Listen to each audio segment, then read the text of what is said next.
has been your highest high while being here? Ooh, that's a great question. Hmm. I think my like academically or like socially. We can do both. I'm not letting you out. Gosh, I think my highest high was when I like did really good on the Orgo prelim. I think I still have it framed in my room. That's valid. Like Chemistry at Cornell is not. It's not easy. it's It's not not easy. fun. It's really not fun. I think, especially like Orgo is known as a weed out class, Yeah. and when I saw that, just tears, just straight tears. And at that moment, I like called my dad, and my Mhm. dad like sent me like stuff. Like he sent me like a Aw, card because he was just so proud of me, and I was like, "Thanks, Dad. Like this, I really appreciate this." And like, I Dad did go to Cornell, by the yeah, my dad went to Cornell, way. and I think he's just really proud of me because he's like he knows how hard the class was, and he just like it was also during a pandemic too, so he's like, oh, like people might have cheated and things like that, and hmm so like just knowing that I did really well without having good morals while taking it was like one of the best things in my whole entire life. I think my highest high. I'm trying to think because like I feel like I have a lot of highest highs. hmm Like amongst friends and things like Yeah. that. I'm trying to think. I think my one of my highest highs was for my 21st birthday. I hmm brought my parents. If you don't know what level B is, I don't know if I want this on the internet. Actually, now that I really think Mm, about it. yeah, yeah, yeah, yeah, yeah. Okay, Albert, we're Technical difficulties. Beep. cut. I think that's my highest high. But let's think of a second one. I think my highest high was it's not like a memory. It's just like a flex, I think. And my flex is that the first person I met at Cornell is still my best friend to this day. That is my flex. Cool. And so you met her, Maggie. Maggie. Yeah, I did not know it was Maggie. Maggie is my first friend at Cornell.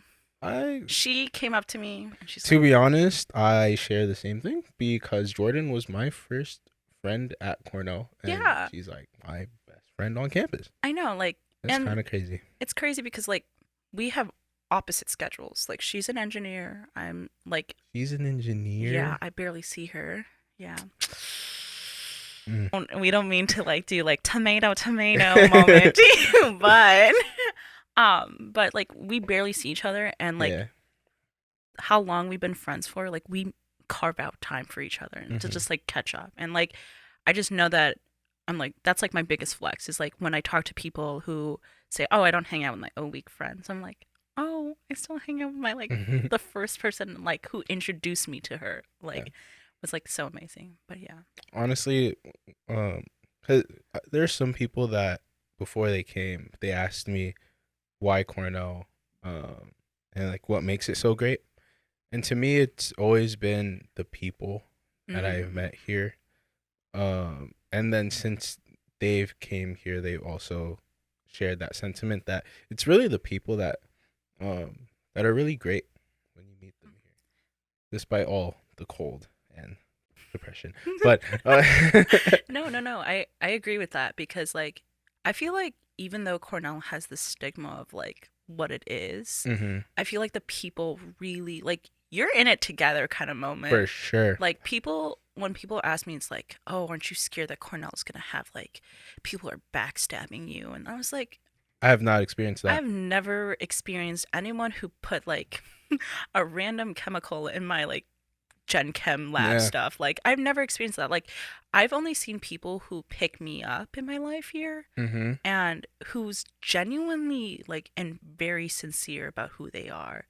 Like I remember I have multiple friends that I could go to when I'm like, can we unpack about what just happened to me this week and hmm like talk about it? Like we don't even have to be like we don't even have to go for drinks. We don't have to like go for lunch. Like we would sit there for hours on my couch just Yeah. to talk about it. Or like they would call me and be like, "Yo, I saw this. Like, are you okay?" And things like hmm that. It's like they check up on you even though you barely see them because everyone's so busy, but it's really genuinely the people. Like once you have a friend here, they're there for you. Like Most Like def. ride or die kind of moment. I was like, wow, this is crazy. All right, so let's get into how you have food dreams. My Um, favorite topic. the way I understand it is you go to sleep, Hmm. you dream about some sort of concoction. Hmm. There's no basis for it, and you wake up and you make it, and it comes out fire. I have experienced this with your mac and cheese. Yeah, yeah, yeah. I was very shook. It was miso mac and cheese. Oh yes, yes, yes, yes. Explain that. So, Go a bit in depth. um, growing up, I always had weird dreams. It doesn't have to be with food. It could be just like random stuff. Like, Hmm. if you ever see me, ask me about my white whale dream. Okay. That's like one of my favorite dreams to talk about because I only get it during like really hard test exam stuff, but I still don't know what it means. Recurring. It's like a recurring dream. Oh boy. But my food dreams essentially is like, oh, I just know like certain flavors would go well together. So for example, my mac and cheese one. So I just know miso has this umami-esque flavor and Hmm. like very salty, but once it's diluted, you can't really find the saltiness that much. So I'm like, oh, it'd be really good with cheddar, Gruyere, things like that. And so I'm like, yes, let's make this a real thing. But I wish I didn't use bow tie. I wish I used ones that are more like shell or like things that Yeah. could hold in like I like my mac and cheese a little bit watery, so then like later Hmm. on it could be like more sticky from like cheese that I put in. Right. So I did that. But I made it again with Caitlin. Oh. Without Caitlin. I just gave it to her. But I think the first time I made it non-vegan, right? I put actual milk, if I remember correctly. You added yogurt. Oh, okay, yeah. So I didn't put yogurt the second time, but I put like almond milk in it. It was okay. Like I just don't like the nuttiness of it because of the almond. Sorry, I need to sneeze. Go ahead. Achoo. Achoo. No, I'm just joking. Guess I don't need to sneeze. But instead of putting red pepper flakes and like putting it with the butter in the beginning, I put chili oil at the end. So good. Unbelievable. Made it my life. Left my chili oil at Caitlin's place. Please give that back to me. But it made it so much better. So like for example, like I just know flavors go well with each other just depending on like what I had that day. So for example, I made miso maple braised leeks for some friends of mine. Um Hmm. and I just had so much leeks, so many leeks in my apartment, not like literal leeks but like the food leeks. Uh-huh. And I had a dream the other night and I had mushrooms. So I made potato mushroom leek soup. You had mushrooms in your dreams. No, no, no, no, no, no, no, no. Like I had mushrooms in my fridge, like Oh, shiitake. Like I okay. just had like random mushrooms. I just had a lot of mushrooms in my fridge, and I was gonna make like shallots with like vegan like scallops with them. Hmm. But I decided to make this mushroom potato leek soup. So good. It was creamy. Mushroom potato leek soup. So essentially, what I did is like I have vegan butter. Uh-huh. I put a white onion, leeks, no garlic because I ran out of garlic in my apartment apparently. So tragic. And then I had dill, so I put some dill inside. Let that sweat it out a little bit, make sure it's translucent. From there, I added Hmm. salt, pepper, bam. Then I added my mushrooms and potatoes. I cubed them for my potatoes, and then let it sweat it out, marinate a little bit in the beautiful concoction I made, and then I put vegetable stock, like a cup of vegetable stock and a cup of oat milk, made it creamy, and then put more dill and more leeks. So good. I was so amazed. And then I also have this like umami, like flavored powder from Trader Joe's, Hmm. and I put that in because like umami with mushrooms obviously is going to go well together because Right. they have the same flavor complex. And bam, that was like real life. You're insane. Yeah. Magician. Magician over Thank here. you. Thank you. But yeah, I usually have like really weird dreams about like foods that I want to make. Hmm. One of them was the maple. Actually, this was not a dream. This was just on TikTok, and I've been thinking about it for a while, Hmm. which is like a miso maple braised leeks. I never had leeks in my life. They look like huge shallots. Like if you put like if you enlarged a shallot Yeah. or a chive, that's what a leek looks like. Uh-huh. Not a shallot, I mean chives. What the heck? If you enlarged a chive, that's what a leek It's like look like. circular Yeah, grass. yeah, Yeah. yeah. So I never had that, but I just know they have it's like an aromatic pretty much. So I Mm-hmm. just know like certain things will go well with it.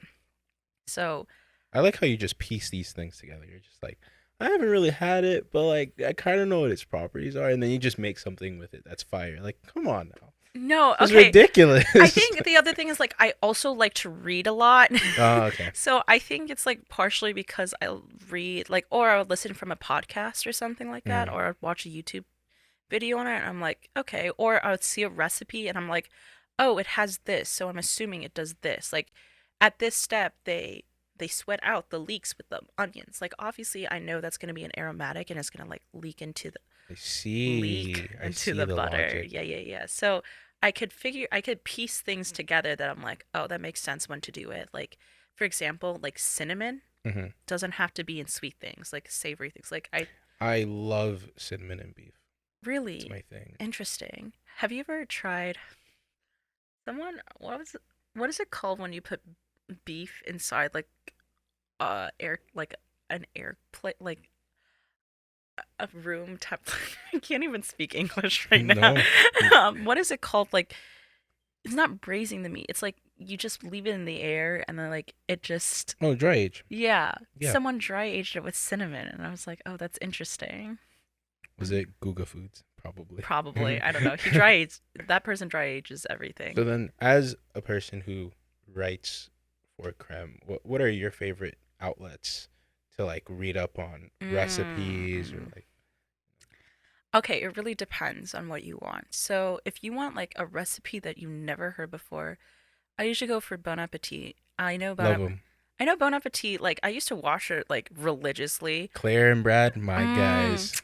But like they became kind of canceled, but I still enjoy They their got content. canceled. You like Adam Rapport, the previous I don't know who's the new editor in chief of Bon Appetit. Go search him up. Like I gotta search up Bon Appetit getting but canceled. like Continue. it was like this whole fiasco and a lot of people from Bon Appetit quit. Like that's why Claire has her own YouTube channel I now. see. And they quit because they realized there's not a lot of diversity in the Food Network, blah blah blah. Mm-hmm. So Bon Appetit is trying their best to make it more diverse and things like that, which I really appreciate now. It's kind of sad that it had to happen because of what was going around at the time, and like they didn't realize it on their own. But I'm glad they have more diverse like staff members, especially like I have you ever heard of harassa sauce? Yes. I never heard of it until like this past week when I made like harassa sauce with eggplants and fried capers. Ah, yes, I saw that. That looks Yeah. nutty. Look like I found that on Bon Appetit and I was like, wow. Fun fact, I only tried it because I never liked eggplant growing up and I really wanted to see if it's me gaslighting myself that I never liked eggplant mm-hmm. or it's like a genuine thing. I really don't like eggplants. The Like harassa sauce did not the help. harassa sauce did not help. But I tried it with like my homemade naans that I made the other day. Uh-huh. And yes, harassa sauce and naan slaps. Go Okay. for it. I want to try it with like a fried rice style Mm-hmm. later on, or maybe if I was thinking about like a garlic bread, like a cheesy garlic bread that with harassa sauce, I feel like that would go well. Moving on. Going back to Bon Appetit, I really enjoy their recipes, especially for things that you don't usually see in your life. But issue is that like a lot of their recipes that they have, you have to go out of your way to get a lot of Yeah. their ingredients. That's what I don't appreciate about it. A place that I really like for like just casual stuff is just like I think majority of my recipes I get from my mom, for example, like how to make certain tofu dishes or how to make like some of my vegan stuff. Like my mom just sends me stuff. Uh or like for example, like if I She want sends you links, or like she sends you like her own. her own stuff. So like for example, like her bulgogi recipe, instead of like having actual meat, I substitute it for Beyond Burger meat and things like that. Very nice. So like whatever I grew up with, I just like replicate it but vegetarian. Mm-hmm. So that's how like some of the recipe testing stuff comes in. But like if I want to find like actual I'm trying to think of the YouTuber right now. I'm like blanking out on everyone that I think of right now. But like she's this Korean lady who has her own YouTube channel. Does she have like a kind of soft voice? Yeah, yeah, yeah, yeah, Never yeah. shows her face, just like hand. No, no, no, no, Oh, no, never no. mind then. She's like this like Korean mom, and she has her own YouTube channel. I really Manchi. Monchi. Yeah, I love Manchi. She has like a lot of good Korean food. I usually try to do that with vegetarian stuff. I know like certain things that I do and do not like in foods. So like I like spicy food, so like I would buy like the vegan chicken strips. Not like Mm-hmm. the ones that are chicken tenders, like the ones that look like fried, but like actual looks like chicken. And I would like stir fry that in with like chili oil and things like that. Or a great place is TikTok. I never realized how TikTok has really good foods, but I really appreciate like what they put out. I made like a cheesy garlic bread because of TikTok. I was Mm-hmm. like, wow, this is amazing. For sweet things, I usually go to Claire Scaffett's, obviously, Mm-hmm. Queen. She makes a lot of good sweets, but like a lot of really easy recipes. Like she goes down to the basics of how to do everything, and it's really interesting because you learn so much from her. For cocktails and things like that, I just search up. This is kind of bad, but like single, like not single moms, like suburban moms. The suburban mom like blog stuff, they slap for Top tier. top tier for Stay at home cocktails. wives really be going in. No, they make really good Yes. cocktails. And I think this is like something I talked about with like some people in Creme. Like suburban moms make the best cocktails because like I don't know, maybe they just like sweet things, blah blah blah, but like they know how to make their good cocktails. Like Mm-hmm. go for them. Um like sangrias and things like that. I'm getting because I'm 21. I've been wanting to figure out like more like drinks and food pairing, not only alcoholic but non-alcoholic drinks. Mm-hmm. And so I've been like trying to figure out like oh like what drinks go well with this moment or this moment and things like that. You should talk to Haley. Oh She's taking a class. So. yeah, that's cool. So I've been really into that recently. But I think that's like the big things I go for, or when I like want a recipe, I just search it up online and it's whatever the first whatever with the most stars and the most reviews I choose. That's like the one I choose. When I just want recipes. But yeah. Okay. Um. So we're gonna wrap it up with this last question. Okay. What is a piece of advice you'd give an incoming college student? It doesn't have to be Hmm. Cornell. Like in terms of food or like in terms of like everything. Everything. Okay. I think the biggest piece of advice is start organizing. It doesn't matter what. Mm. Organization is key, I realized. Not only on your calendar, but like how you live. If you have a set routine, you're gonna stick with that for the rest of your life. Yeah.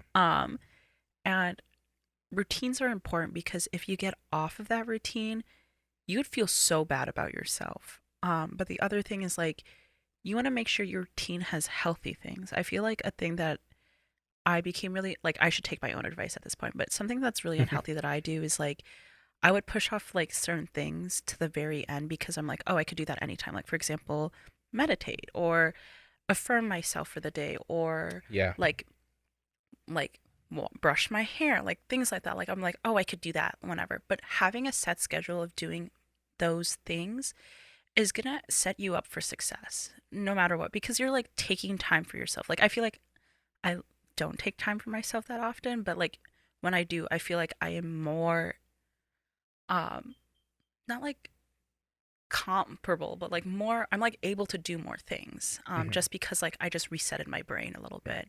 Like it doesn't have to be watching a TikTok. It could be just like doing Wordle, for example. I'm not a huge Wordle person. I'm the New York Times crossword person, but like doing that or reading like 3 or 4 pages, or I like to crochet, so crocheting something or things like that. Make sure you're taking the time to not only do the stuff you need to do, but like the stuff that your mind wants, like that needs to do, because Mm-hmm. then you're taking a break for the day. Gotcha. All right. Thank you for coming. No I really problem. appreciate all the info about Creme and a little student advice. Yeah, we'll wrap it up here.